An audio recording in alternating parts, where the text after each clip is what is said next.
నేను చాలాసార్లు ముస్లిం సమాజానికి కూడా చాలాసార్లు చెప్పాను. నేను ఎందుకు ఇంత మాట్లాడాల్సి వస్తుంది, ముస్లిం, క్రిస్టియన్, హిందువుని ఎందుకు మాట్లాడాల్సి వస్తుందంటే, హిందువులకు ఉన్నది ఒకటే దేశం, ఇంక వేరే దేశం లేదు.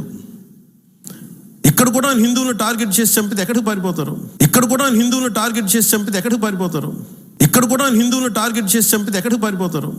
మన అందరి చేత ఓట్లు వేసుకొని ఒక సెక్యులర్ రాష్ట్రానికి ఉప ముఖ్యమంత్రి లాగున్న పవన్ కళ్యాణ్ గారు ముస్లింలందరూ ఉగ్రవాదులు, all Muslims are terrorist, those persons they are practising Islam, they all are terrorist అని చెప్పినాడు. అయ్యా, మీకన్నా ఎక్కువ ఇంగ్లీష్ మాట్లాడే వాళ్ళు మా దగ్గర ఉన్నారు.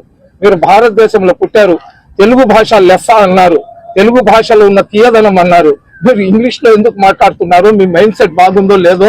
మీరు గంటకు ఒక మాట, ఒకసారి చెగురా అంటారు, ఒకసారి చెడ్డి వీరా అంటారు, ఒకసారి సెక్యులర్ వాదం అంటారు, ఒకసారి భారత్ మాతకి జయ అంటారు.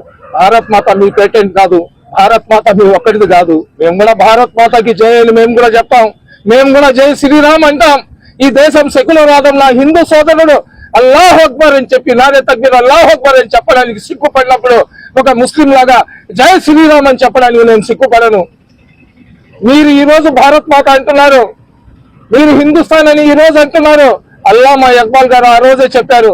అల్లామా ఇక్బాల్ గారు చెప్పిన షేర్, అల్లామా ఇక్బాల్ గారు చెప్పిన తరుణం, అల్లామా ఇక్బాల్ గారు పాడిన పాట ఈ రోజు కూడా భారతీయులందరూ తమ నోటి పసిబిడ్డకు కదిలించిన కానీ మాట్లాడతాడు.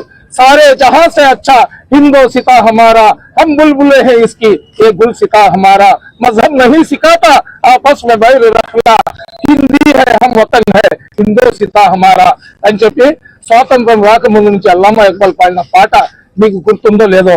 పవన్ కళ్యాణ్ గారు ఎవరు ఏం చేసినా గానీ ముస్లింలే ఉగ్రవాదులందరూ ముస్లింలు అని నేను చెప్పను, కానీ ముస్లింలందరూ ఉగ్రవాదులు అని నేను చెప్పను. కానీ ఎంతమంది ఉగ్రవాదులు ఉన్నారు వాళ్ళందరూ కూడా ముస్లింలు అని మీరు చెప్పారు. ఒక్క మాట మీరు చెప్పండి, కాశ్మీర్ లో 8 సంవత్సరాల చిన్నారి ఆసిఫాను ఒక దేవస్థానంలో రామ మందిరంలో తీసుకొని పోయి 5 మంది పూజారులు అమ్మాయిని 5 రోజులు మానభంగం చేసి చంపేశారు. వాళ్ళు ముస్లింలా? అదే విధంగా గోధుమ సంఘటన జరిగిన తర్వాత గుజరాత్ అల్లర్లలో కడుపుతో ఉన్న మహిళల పొట్టలు కోసి పిండాలు త్రిశూలాలను గుచ్చుకొని జై శ్రీరామ్ అని కేకలు పెట్టుకొని వెళ్ళారు. వాళ్ళు ముస్లింలా?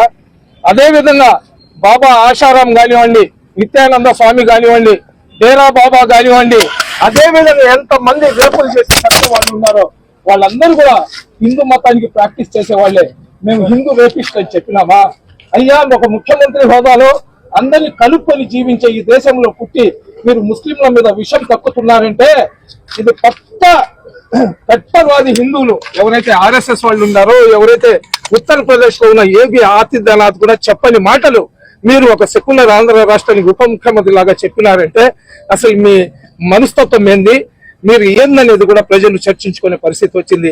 దయచేసి పవన్ కళ్యాణ్ గారు మీరు చేసిన వ్యాఖ్యలకు ఉపసంహరించుకోవాలా. మీరు ఏదైతే ముస్లింల మీద అనుచిత వ్యాఖ్యలు చేసినారో దాన్ని మీరు కానీ ఉపసంహరించుకోకపోతే రేపు వచ్చే స్థానిక సంస్థల ఎన్నికల్లో మీ పార్టీ తరఫున ఒక్క వార్డు మెంబర్ కూడా గెలిచే పరిస్థితి ఉండదని చెప్పి కరాఖండిగా నేను చెప్తున్నా.